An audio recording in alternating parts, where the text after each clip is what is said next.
Hi, Pre-Calculus. Today we are going to be talking about the law of sines. I'm just going to dive in. This is a method for solving a triangle, which means that we are finding every side and every angle of a triangle. So initially, let's discuss an oblique triangle is any triangle that's either acute or obtuse. Acute, obviously, less than 90, obtuse, greater than 90 degrees. And we have four different cases of this. In case one, we can have angle, side, angle, or angle, angle, side. Case two, we can have side, side, angle, and there's an asterisk here because we're going to talk about that more. There's actually more than one situation to discuss. Then we have cases 3 and 4, side, angle, side, and side, side, side. For cases 3 and 4, we're going to do law of cosines. That's our next lesson. But for today's lesson, we're just discussing the law of sines. And that's for cases 1 and 2. So what is the law of sines? The law of sines states that if we have a triangle here, ABC, and remember the opposite side is the lowercase version. So the law of sines says that A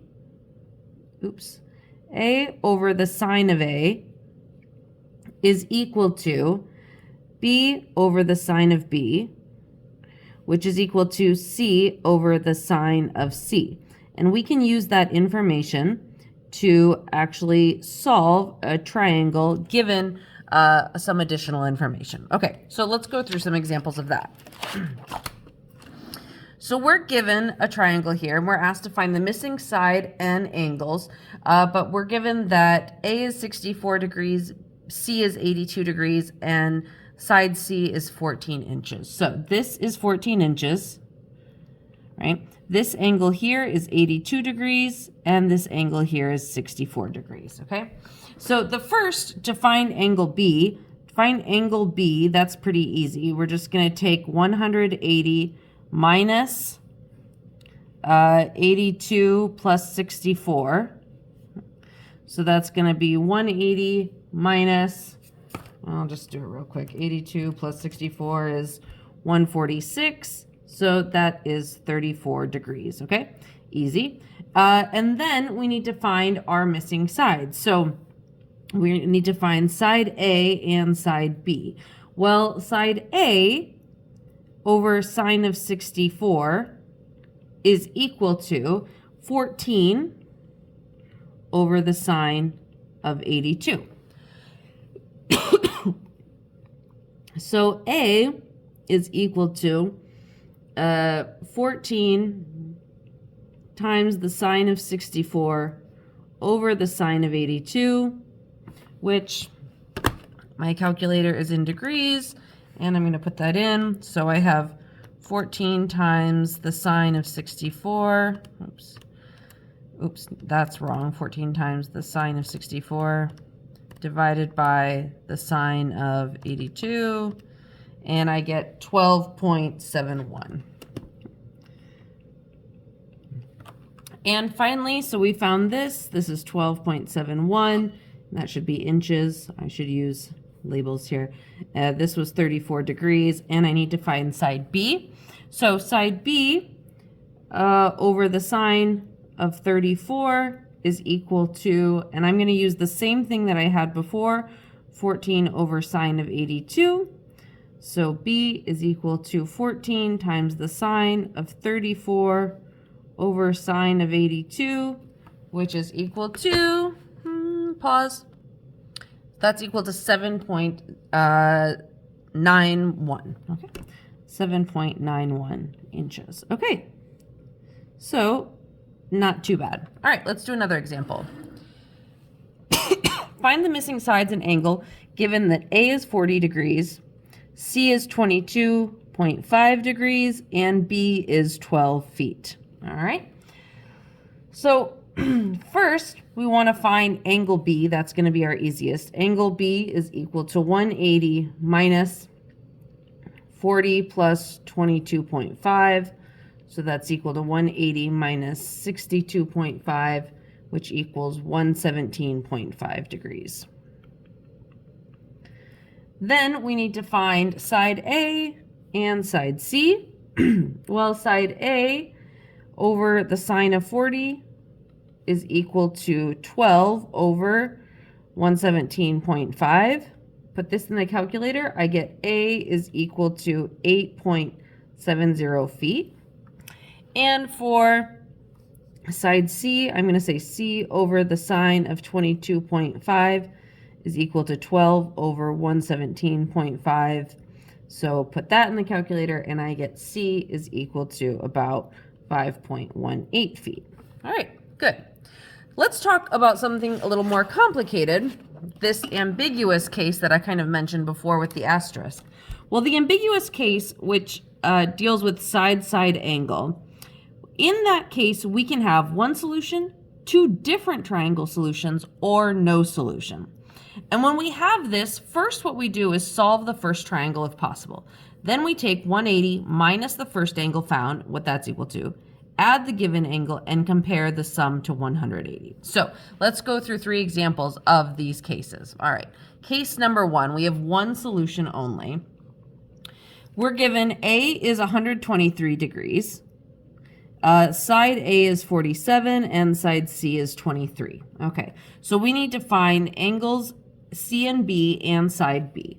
So we're going to say that sine of C over 23 is equal to the sine of 123 over 47. And if I put that in a calculator and I'm going to have to use sine inverse, I get that C is equal to 24.23 degrees.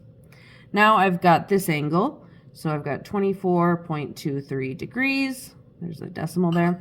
And then I can find side B. I'm going to take B over the sine of 32.77 degrees, which is this missing angle here, right? 32.77 degrees. Just do some simple subtraction there. Is equal to 47 over the sine of 123 degrees. So I get side B is 30.33.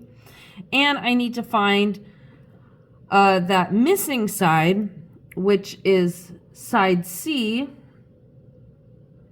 Yeah. No, I found side C there. Okay, I think I've got everything there. So now we can actually test this. We're going to take our test, all right, that we talked about here. We're going to take 180 minus that 24.23 degrees. That's equal to 155.77.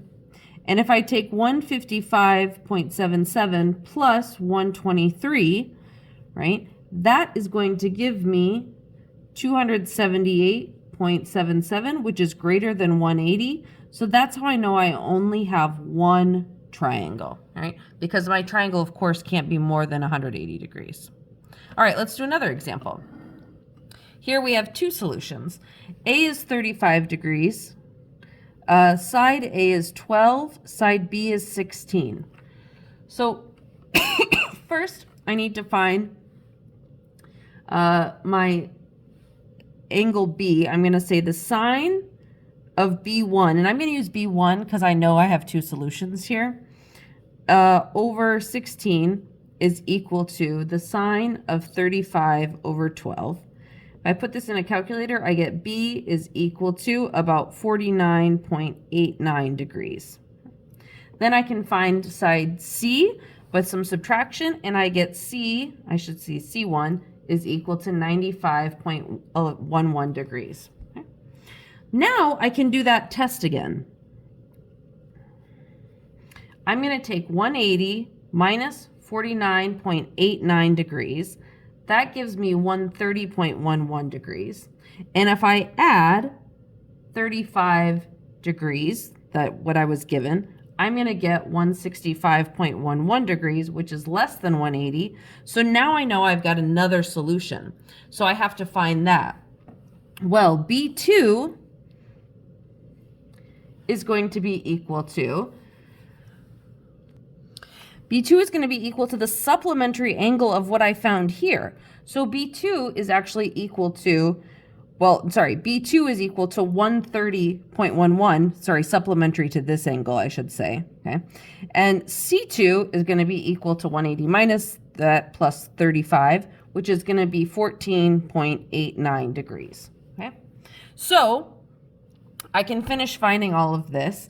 And I kind of ran out of room here because now this is like triangle 1, triangle 2. For triangle 1 over here, I can say that C1 is equal to, like little side C1, is equal to 12 times the sine of 95.11 over the sine of 35, which is 20.84. Okay. And over here, I can say that C2, little c2, is equal to 12 times the sine of 14.89 over the sine of 35. So little c2 over here is 5.38. So I have solved two solutions here. Kind of messy, but hopefully that made sense how we did that, and I can go over that more in class. All right, let's talk about our final case, which is no solution. So here we have A is 50. I didn't even draw a triangle. Okay. We've got A here is 50 degrees. B, side B is 20. Side A is 10.